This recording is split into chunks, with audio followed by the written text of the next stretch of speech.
अय भारत के गरीबों, दलितों व शोषितों, तुम्हारी मुक्ति का मार्ग धर्मशास्त्र व मंदिर नहीं है, बल्कि तुम्हारा उद्धार उच्च शिक्षा, व्यवसायी बनाने वाले रोजगार तथा उच्च आचरण व नैतिकता में निहित है। तीर्थ यात्रा, व्रत, पूजा पाठ व कर्मकांडों में कीमती समय बर्बाद मत करो। धर्म ग्रंथों का अखंड पाठ करने, यज्ञों में आहुति देने व मंदिरों में माथा टेकने से तुम्हारी दास्ता दूर नहीं होगी। तुम्हारे गले में पड़ी रुद्राक्ष, तुलसी की माला गरीबी से मुक्ति नहीं दिलाएगी। काल्पनिक देवी देवताओं की मूर्तियों के आगे नाक रगड़ने से तुम्हारी भुखमरी, दरिद्रता व गुलामी दूर नहीं होगी। अपने पुरखों की तरह तुम भी चिथड़े मत लपेटो, सड़ा गला अनाज खाकर जीवन मत बिताओ, दड़बे जैसे घरों में मत रहो और इलाज के अभाव में तड़प तड़प कर जान मत गंवाओ। भाग्य व ईश्वर के भरोसे मत रहो, तुम्हें अपना उद्धार खुद ही करना है।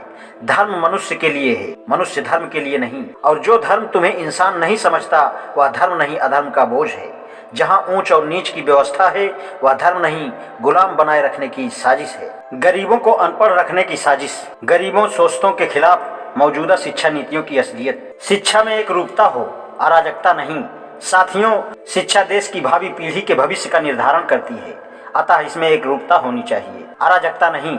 स्वतंत्र भारत में आज शिक्षा पूरी तरह अराजकता की स्थिति में पहुंच चुकी है। प्राथमिक शिक्षा में एक ओर तो ग्रामशाला या राजीव गांधी पाठशालाएं हैं, जिसमें 1000-1200 मासिक पारिश्रमिक पाने वाला एक अध्यापक, दूसरी ओर पंचायत समितियों के नियंत्रण में चलने वाले ग्रामीण क्षेत्र के सरकारी प्राथमिक विद्यालय हैं, जिनमें अध्यापकों और छात्रों दोनों के ही हाल बुरे हैं। कहीं शाला भवन है तो कहीं नहीं है। अध्यापक अक्सर सरपंचों की दादागिरी के शिकार होते हैं।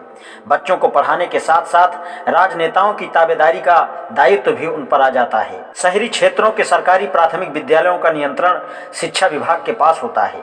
इन पाठशालाओं के भवन प्रायः जर्जर, सकरे, अपर्याप्त हवा रोशनी वाले होते हैं। सरकारी विद्यालयों में साधन सुविधाओं का भी अभाव होता है। तीसरी प्रकार के निजी प्राथमिक स्कूल हैं, जिन्हें स्कूल की बजाय दुकानें कहना ज़्यादा सटीक है। इन्हें हर नगर कस्बे के हर गली मोहल्ले में देखा जा सकता है। स्थान का यहाँ भी अभाव होता है। पढ़े लिखे बेरोजगारों को यहाँ नाम मात्र के वेतन पर अध्यापक रखे जाते हैं। अंग्रेजी माध्यम और पब्लिक स्कूल के नाम पर इनके मालिक संचालक अभिभावकों की जेबें तबीयत से बेरोक टोक हल्की करते रहते हैं।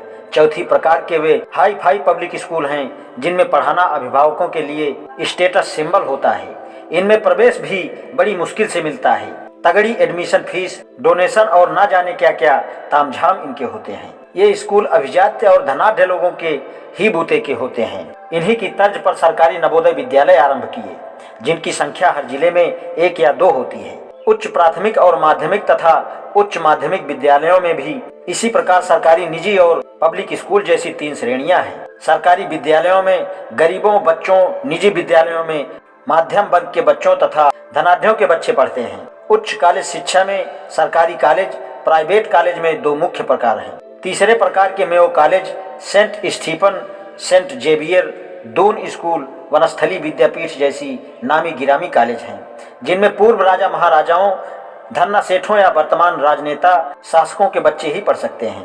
पहले इंजीनियरिंग व मेडिकल कॉलेज सरकारी ही होते थे, किंतु अब प्राइवेट कॉलेज खोलने की स्वीकृतियां सरकार देने लगी हैं। ये केवल उन विद्यार्थियों के लिए ही हैं जिनके अभिभावकों के पास अनाप शनाप पैसा है, किंतु उनके बेटों के पास मेरिट नहीं है, जिनके आधार पर उन्हें सरकारी कॉलेजों में प्रवेश मिल सके। कंपटीशन व डोनेशन के आधार पर यहाँ से एडमिशन खरीद सकते हैं। ये शिक्षा की ऊंची दुकानें हैं।